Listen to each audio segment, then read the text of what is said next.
যেতিয়া ব্ৰহ্মাণ্ডৰ যেতিয়া সৃষ্টি নাছিল তেতিয়া সেই সৃষ্টিৰ যিটো আনন্দ ব্ৰহ্মাই পাইছিল সৃষ্টি কৰি পেলাই আজি মই আৰু এগৰাকী মাতৃয়ে পাই যেতিয়া বাচ্চা এটা জন্ম দি তেনেকুৱা ধৰণৰ এটা আনন্দ ময়ো পাইছোঁ। সৰ্বমংগলকাৰী দেৱী দুৰ্গা প্ৰথমখন মোৰ নিজা সৃষ্টি।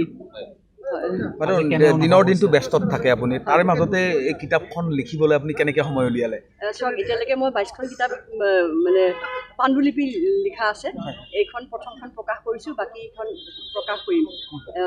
লিখা এইকাৰণে লিখোঁ, আমি যেতিয়া আমাৰ নিজৰ মনত যেতিয়া অশান্ত হয়, মন যেতিয়া টেনশ্যন হয়, তেতিয়া আমি ভাল লগা বিষয়বিলাক ভাবোঁ। গতিকে সেই ভাল লগা বিষয়ৰ ভিতৰত এটা এই ধাৰ্মিক পুথিবিলাক পঢ়ি ভাল লাগে। গতিকে সেই পঢ়াৰ যেতিয়া পঢ়ি পেলাই আমি সেইটো ভাবোঁ, সেই ভাৱ প্ৰকাশটো যেতিয়া লিখোঁ তেতিয়া অট'মেটিক এখন কিতাপ হয়। কিতাপ লিখোঁ বুলি লিখিব নোৱাৰে, তোমাৰ মনৰ ভাৱ। যেনেকৈ আমি দুৰ্গা পূজা কৰোঁ, দুৰ্গা পূজাৰ যিটো ভক্তি, সেই ভক্তিৰ এটা মোৰ ভাৱ প্ৰকাশ এই কিতাপখন। বাইদেউ, কিন্তু আপোনাৰ কিতাপখনত আধ্যাত্মিকতাৰ স্থান পাইছে। হয়, আধ্যাত্মিকতা বুলি ক'বলৈ দুৰ্গাৰ যিটো আধ্যাত্মিক তত্ত্ব সেইটোতো বহুত গভীৰ। যেনেদৰে মই কিতাপত উল্লেখ কৰিছোঁ, তেনেদৰে আমি গাওঁ ৰূপং দেহি জয়ং দেহি যশো দেহি দিশু দেহি। এতিয়া ৰূপং দেহি বুলি ক'লে ৰূপ বুজোৱা নাই, ৰূপ বুজাই এইটো বুজাইছে যে আমাৰ স্বৰূপ, আমাৰ নিজা স্বৰূপ কোনটো সেয়া আমাক দৰ্শন কৰোৱা, আমাক যশ দিয়া, সেই যশ কোনটো যশ, যে আমিতো প্ৰকৃত মানৱ হ'ব পাৰিছোঁ, সেয়া আমাক যশ দিয়া। গতিকে দুৰ্গাৰ ভক্তি পাব পৰাকৈ আপোনাৰ আমাক সেই যোগ্য কৰি তোলা। গতিকে তেনেকুৱা ধৰণৰ আধ্যাত্মিক তত্ত্ব বহুত আছে। ইমান আধ্যাত্মিকতালৈ যোৱা নাই, তথাপি দুৰ্গা বুজিবলৈ বহুত কঠিন, কাৰণ আদি শক্তিৰ পৰাই আমি দুৰ্গা দেৱী আহিছে, আমাক প্ৰতি যুগে যুগে অৱতাৰিত হৈ আহিছে। ৰামচন্দ্ৰকো সহায় কৰিছিলে, পাণ্ডৱকো সহায় কৰিছিলে। গতিকে আৰু আপুনি জানেই বংকিমচন্দ্ৰই ভাৰত মাতাক আকৌ দুৰ্গা ৰূপে অভিহিত কৰিছিল, ভাৰতক তেখেতে। গতিকে তেনেধৰণে সেই দুৰ্গা আমাৰ সকলোৰে মনত আছে। মহিলাসকলটো আজি দুৰ্গাৰে ৰূপ। গতিকে এই দুৰ্গা ভক্তিৰ আমাৰ যিহেতু অন্যতা বীৰতা দেৱী কামৰ ৰূপে গৃহে গৃহে, গতিকে কামৰূপৰ ছোৱালীয়ে যদি দেৱীৰ বিষয়ে নাজানিব, কোনে জানিব? হয়তো আজি অমিত শ্বাহ ডাঙৰীয়া আহিব কেইবাটাও প্ৰকল্প উদ্বোধনৰ বাবে।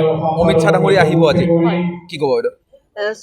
এই বটদ্ৰৱা থান যেনেধৰণে আমাৰ চৰকাৰখনে বনাইছে, মই ভাবোঁ মানে শ্ৰীকৃষ্ণৰ মানে বৈকুণ্ঠপুৰী যেন নমাই লৈ আহিছে।